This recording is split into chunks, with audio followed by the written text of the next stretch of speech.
So Sigma has feet, but he's got bare feet, and it's sending everybody absolutely crazy. All right, ladies and gentlemen, hello and welcome to the channel. I am Stylosa. Okay, in this video, we're going to go over quite a few topics, but we've actually got the answer to why Sigma is barefooted. Now, I'm going to say this, I actually kind of like it. I think it really does sell the character. Anyway, let's take a look at some of the concept art. Now, this is from Kaplan, and this is from ArtStation, which is a website where you can upload your art. If you're, you don't have to be a professional artist. I don't like a game development artist and all of that stuff. I'm totally butchering the terms. I'm an idiot. I don't know what I'm talking about. But generally, you get professionals from gaming companies like Epic, Blizzard, all the big companies. They put their artwork on here, and you can see it. And it's great if you want to be, a budding game concept artist or a modeler or whatever. It's really cool to see. But the big thing is, why does he have bare feet? And there's actually a response here from Quay, so he's the concept designer. He designed Sigma the way he looks, and this is what he says. He says, "Thanks for your feedbacks. We decided to keep the feet bare to sell the asylum look a bit more. In many institutions, patients are not allowed to have shoes because they might cause harm with the laces. While Sigma isn't necessarily in danger of that, we felt that having no shoes helped draw that connection. I also had iterations of him with shoes on, but it made him a lot more generic. So in the end, we decided to leave him bare feet." That's just what the reasoning internally was, though. I'm sure we'll be making skins with shoes on him in the future. Okay, so that's the thing, right? There will be skins that will have shoes on. I'm sure there will be. This is just the standard base model of Sigma. But this is the model we'll see, used in artwork and official stuff going forward, because Blizzard don't generally use the skins. It's like, this is the design of the hero, and then, the skins. Like, when it comes to Overwatch League, this will obviously be his skin. It will just be with the different uniform colors on. Anyway, I really like this. Like, when I first seen him, it was a bit of a shock. It was like, wow, what the hell is feet? But it does really sell that sort of mental institution. He's kind of lost his mind. He's in a really dark place, because this is by far the darkest character in Overwatch by a long shot. He's got like split personality. He's trapped. Every now and again you see him kind of break through and realize what the hell is going on. Then he's sort of snapped back into his violence mode. It is so insane. It's just an amazingly designed hero, really, and I think the feet sell him. I think it's really cool. If I was sitting there in the meeting when this popped up and they showed the artwork, I'd be like, yeah, that is cool as hell. But of course, the internet went crazy because it was like, yeah, he's got feet. Well, we've all got feet, ladies and gentlemen, but I know there's a certain dark place on the internet where things happen. You just don't go on the internet. That's my advice to you guys. So in the near term, that's what we're going to be focused on, is Role Q and Sigma getting it right. Okay, so Jeff actually did an awesome interview with Seagull live from the Blizzard HQ, and it was Seagull's birthday as well, the day that Sigma launched on PTR. Totally cool. He got the awesome opportunity to show Sigma off to the world first. It was awesome. But obviously with Jeff there, Jeff says, like, he likes to talk, doesn't he? So Seagull's asking him questions, Jeff's giving him bits of information. So the first thing we get there is, they're saying that right now, priority is Role Q, it's balance of Sigma, and that's fine, right? You'd expect that to be there. But he says some other stuff which we can talk about quite a bit. Cool announcement, late summer, early fall, like around the time that people are going back to school. Let's just say that. Okay. And then. All right, so this is the first big tease we've got of new content or something really cool coming to the game for a while, because what I think Jeff's saying here is something actually new is going to start getting teased potentially, and this is when people go back to school, so it's the end of summer. I can't wait to see what this is. This could be, if you look at the dates, this could be some sort of lead up into BlizzCon. Like, BlizzCon is obviously where they're going to make major announcements, but if you've got 2 months before BlizzCon, if you're in August, September, so it's September, then it's October, then it's November, well, that's BlizzCon. So maybe this September-October period is where they're really going to be looking at dropping hints or really changing the way Overwatch is played, maybe. Maybe we start seeing teases for PvE, which is what we're all suspecting. Maybe we start getting major lore drops on the game and things start actually developing. There's a lot here that could happen. The fact is, we know that competitive now is, can I say fixed? I don't want to say it's fixed, but competitive will be in a much better place when Role Q goes to live, because Role Q on the PTR, this is something for an entire different video, but Role Q on the PTR changes the game, and it changes it in a positive way, because no longer do you have to focus on trying to put a team together. You just focus on playing the hero within a built team, and that makes you a much better player. It's just so good. Like, I'm sure if any of you guys have got doubts about Role Q and 222, if you can play on PC and if you can play on the PTR, just give it a go. It'll change your mind pretty much straight away. It's just insane.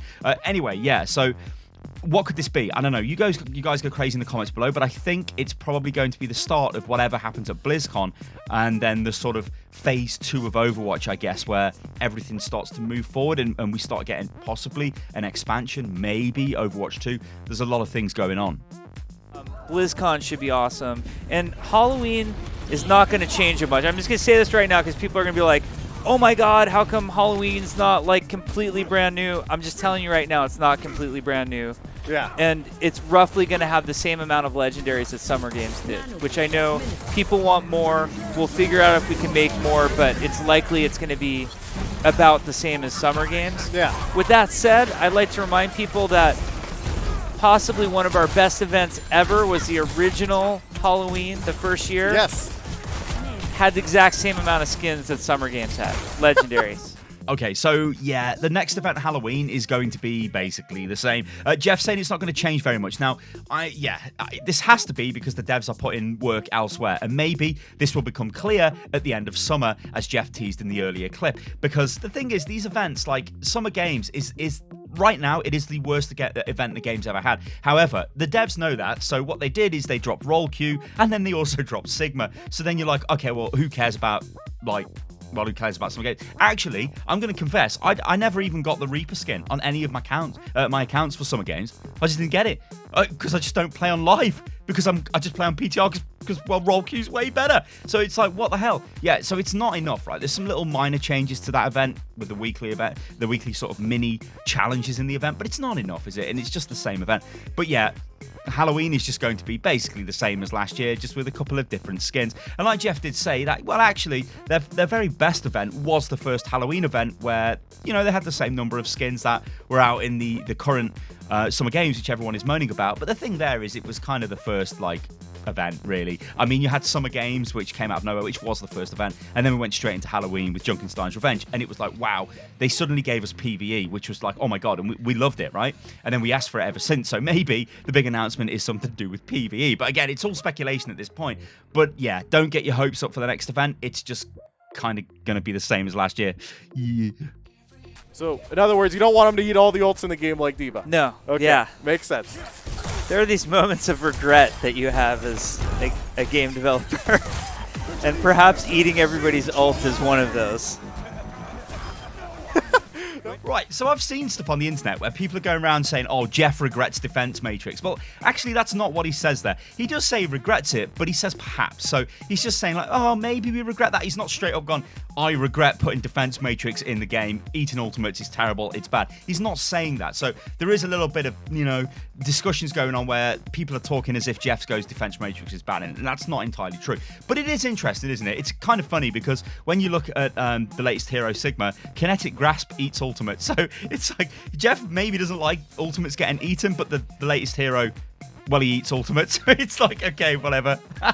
Pretty funny. But, you know, I like these kind of insights. I think it's cool you see like a more human side to the development team here, where they are okay being open and talking about what they're doing. And really, when you look at other dev teams out there for, you know, big games like Fortnite, games, I mean, okay, I guess Fortnite's on like another planet, but, you know, other massive games, you don't really get this kind of super casual chat with the developer. Jeff's like this every time I interview him as well. It's really cool. And so are a lot of other members of the team. They really like talking about the game they've built. They're really passionate, and it's cool to see that. So yeah, I mean, I think what Jeff's saying here is, okay, power of hindsight, maybe we wouldn't have put in abilities like Defense Matrix. Maybe they would have gone for abilities kind of like Immortality Field, where it doesn't stop the ultimate, but it can sort of protect you from them if you use your ability right, instead of just walking around going, no, I'm eating your ultimates. Because end of the day, us gamers, we don't like it when we can't do things. So if you've got a hero that stops me using my ultimate, just deletes it from existence, and that's not like outplaying me, I'm going to be angry.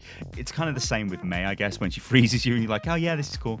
And the stuns, I guess. So yeah, okay, we're going down a dark path here, ladies and gentlemen, but you get what I'm saying. And finally, guys, could Overwatch be coming back in terms of popularity? So this is Neri, Overwatch Neri on Twitter, and this is what they say. On July the 24th, Overwatch again ranked second in the Korean PC Bang gaming rankings, and share has also risen near 10%. Now, what this is, a PC Bang, or PC Bong, is a LAN cafe, essentially, in Korea. Now, I've had the pleasure of going to a few of these in Korea, and they are amazing. They are, like, they're totally not what I expected. Like, I expected them to be kind of a bit grimy, a bit dirty, you know, it's sort of like a bit dark, but they're not. They're super clean. They're like ultra modern. They've got things like food table service. Like, they're just so good. Like, I would literally just live in one. It is ridiculous. Anyway, yeah, so these are where the majority of Korean gamers go to game. It's a very social thing in Korea. It's not so much you sitting at home playing on your PC. I know we're still social because we play with our friends, but it's just like a different culture. We were sort of, I guess, raised having our own PCs at home, whereas in Korea, it's more acceptable to go to a LAN cafe. Okay, so, yeah, League of Legends, 43.72%. League is the absolute king, and I don't think will ever be stopped. Now, Overwatch did beat League back when Overwatch launched, and I think for maybe even almost a year after, League was beaten by Overwatch. But then League just came back and destroyed Overwatch, which is okay, fair enough. League is a good game. League is a massive game, so it's going to be always difficult to take that on. But what's interesting here is PUBG then wiped out Overwatch and was the second most played game. In fact, when I was in Korea, I mean, this is a terrible sort of anecdotal bit of evidence, but when I looked around, I'd see StarCraft Brood War. I wouldn't see much StarCraft 2. I'd see a lot of PUBG getting played, and then League of Legends. That's kind of all I would see being played in the PC bang. So anyway, but that's just like one or two, maybe three PC bangs I went to. So it's not really like that much evidence. These are obviously better stats. So yeah, Overwatch has basically took the second slot now. So it's at 9.69%, and PUBG is 9.51. This actually is a good sign because even though Korea is its own special market in a way, you can read things into this, and it sort of does extrapolate out to the global market, because if they're going to play more, then probably we are as well, because Koreans really like competitive games, and if the games are better and balanced and it's a better gaming environment, then they will play it. And that's obviously what's happening here with Overwatch. Super cool. Well, there you go, guys. This has been a bit of a news roundup, just to kind of break away from all of the Sigma guide video and all of that stuff coming out. Just to give you guys a teaser onto what's coming out on the channel in the future, we will be having stuff on 222. We'll be working out which heroes are stronger and weaker. We'll also be looking at the way the game's going to change. There's going to be some big meta shifts as well, and just kind of re-go over some guide content as well, just to help you guys settle back in to 222 and come back to Overwatch competitive, because I think a lot of people are going to come back. All right, guys, I've been Stylo, so this is Unit Lost. If you guys enjoyed the video, then let me know what you think about the video in the comments below, and I will catch you guys on the next one. Toodaloo.